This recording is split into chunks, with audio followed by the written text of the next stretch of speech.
that you are with me every step of the way. You're strong enough to handle any fear that I face. Even things that scare me, cause they seem too big. Even all the hard things that make me wanna quit. You're bigger than it all, and you're in charge of it. And I don't feel so worried when I look to you, Jesus. Your love is unforgettable. Your strength is undeniable. With you, nothing is impossible. You are the reason, you are the reason I'm brave. You are the reason, you are the reason I'm brave. You are the reason, you are the reason I'm brave. When I look at how great you are, your kindness helps me believe that you are good, and with you I can do anything. Even things that scare me, cause they seem too big. Even all the hard things that make me wanna quit. You're bigger than it all, and you're in charge of it. And I don't feel so worried when I look to you, Jesus. Your love is unforgettable. Your strength is undeniable. With you, nothing is impossible. You are the reason, you are the reason I'm brave. You are the reason, you are the reason I'm brave. You are the reason, you are the reason I'm brave. Your love is unforgettable. Your strength is undeniable. With you, nothing is impossible. You are the reason, you are the reason I'm brave. You are the reason, you are the reason I'm brave. You are the reason, you are the reason I'm brave.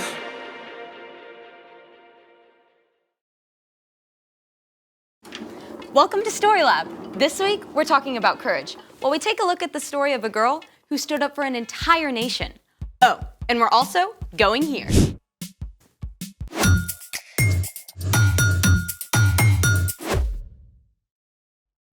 Hey, I'm Skylar. And I'm Sebastian. We're talking about courage. That's being brave enough to do what you should do, even when you're afraid. We all have to be brave sometimes, but some people have to be brave every day for their job. People like bomb diffusers who have to take apart a bomb so it can't explode. Or think of those ginormous skyscrapers full of tall glass windows. Someone has to clean all those windows hundreds of feet up. Or pilots who test super fast new aircrafts to make sure they're safe. These men and women prepare themselves to do hard things over and over. God must give them like an extra dose of courage for breakfast every day. Can I get a sausage, egg, biscuit, and a mocha latte with 2 pumps of courage, please? I don't think it works that way. We should ask someone. We're about to. Our guest today has faced some of the scariest situations you can imagine. Brain surgery, algebra 3, calculus. How about a burning building?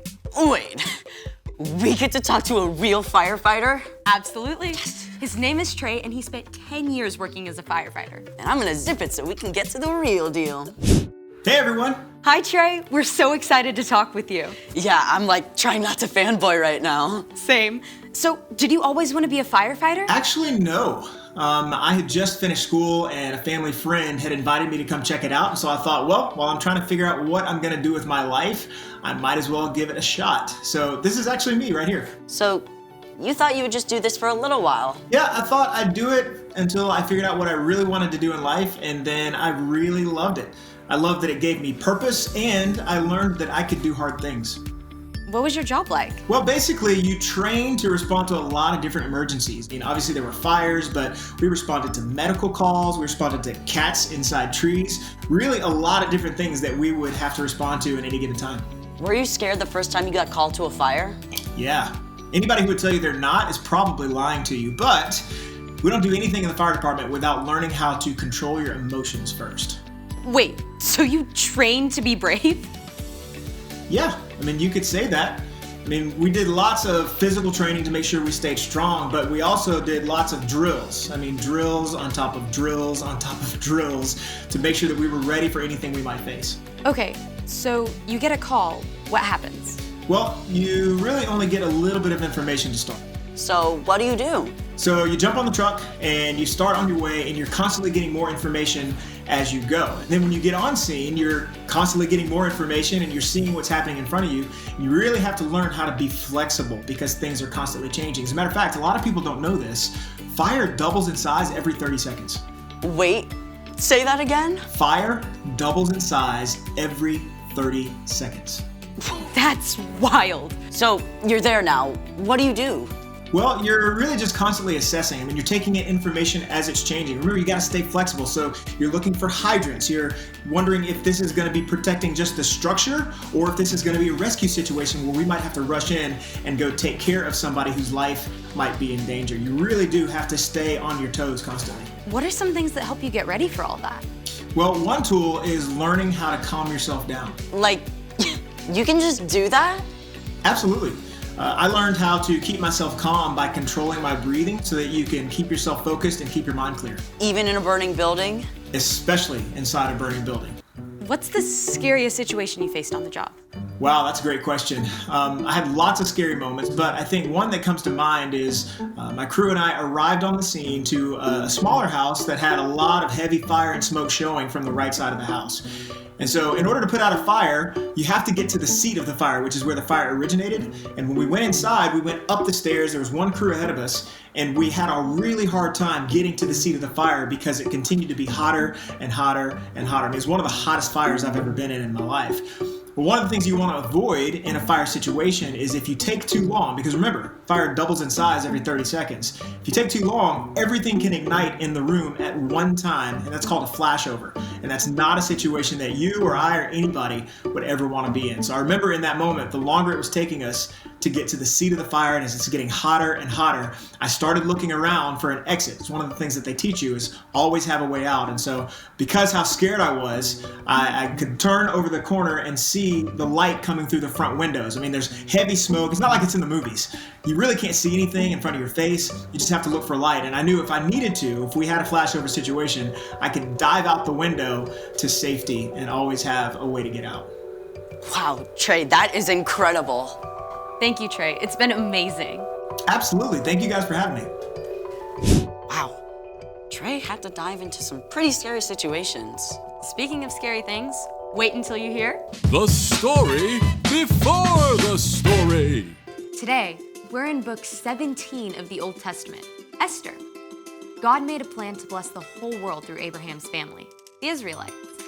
But over and over, God's people would run to God and then pull away, back and forth, just like a yo-yo. At last, God allowed the Israelites to be captured by foreign nations so they would understand they can only be happy close to God. Even in captivity, though, some of these men and women still loved and honored God, like a girl named Esther and her cousin Mordecai, which is where our epic story begins. Take it away! Years before, the Jewish people had been captured and taken from Jerusalem to Babylon. But then, Babylon was conquered and became part of the Persian Empire, with Susa as its capital. So, Esther grew up in a land that was not her own, and when her parents died, her cousin Mordecai raised her as his own daughter. Love the Lord your God with all your heart and with all your soul. Love him with all your strength. Love the Lord your God with all your heart. One day, a new king named Xerxes came to power in Persia, and this guy was a character. He threw a crazy wild party and then fired his own queen for refusing to show up. Not the kind of guy you want running your country. Anyhow, when he finally calmed down, he realized he didn't have a queen anymore, so he decided to look for a new one. After a long search through the entire kingdom, Xerxes chose Esther. Cousin Mordecai, what do I do? Don't tell anyone you're from a Jewish family. We've already seen that Xerxes didn't bother to think much before making decisions, so he chose on a whim to promote an official named Haman to take charge of all the other nobles in the kingdom. Haman had a ginormous ego, and he loved making all the other officials outside the palace bow low to him. But Mordecai refused to bow down to Haman, and this made Haman so mad he about went through the roof! Haman was such a terrible guy that he decided not only to punish Mordecai, but every single Jew in the country. He went to King Xerxes with a terrible plan. Your Majesty, these Jews live differently than everyone else. They don't obey your laws. Who do they think they are? I know, right? Give the order to destroy them. Consider it done. I can't even. Xerxes actually sent a letter all over the kingdom declaring that on the 13th day of the 12th month, all Jews were to be killed. When Mordecai and the other Jews discovered this horrible news, they dressed in rough cloth and wept bitterly. Mordecai sent a message to Esther in the palace, telling her what Haman had done. You must ask the king to save our people. Esther was devastated. She sent a response to her cousin. Tell him, no one can come before the king unless he sends for them. If I do it, I'll die, unless he reaches out his gold scepter to me. Mordecai sent his answer right back. You may not escape, even though you are queen. Who knows? It's possible you became queen for a time just like this. Esther knew Mordecai was right. She sent him one more message. Tell Mordecai, gather all the Jews. Don't eat anything for 3 days. I and my servants will fast too. Then I'll go to the king. Esther faced a terrible dilemma, but she took 3 days to prepare her heart and her mind. Then she went to face the king. It must have taken every ounce of courage Esther had to step through those doors. And then she had to wait what felt like an eternity for the king to even notice her. At last, he looked up. Then he smiled and reached out his golden scepter. What is it, Queen Esther? I'll give you anything up to half my kingdom. Esther must have been shaking with relief. But instead of making her request right away, she asked the king to attend a special banquet along with Haman. The king was flattered and curious. At the banquet, he told her once more, I'll give you anything up to half my kingdom. I'd like you and Haman to come to another feast tomorrow. Then I'll answer your question. What? The king was so intrigued, he agreed to come back again. The next night, he and Haman joined Esther at a second festive meal. What do you want me to do for you? I'll give you up to half my kingdom. Esther took a deep breath and put it all on the line. Your Majesty, let me live. Please spare my people.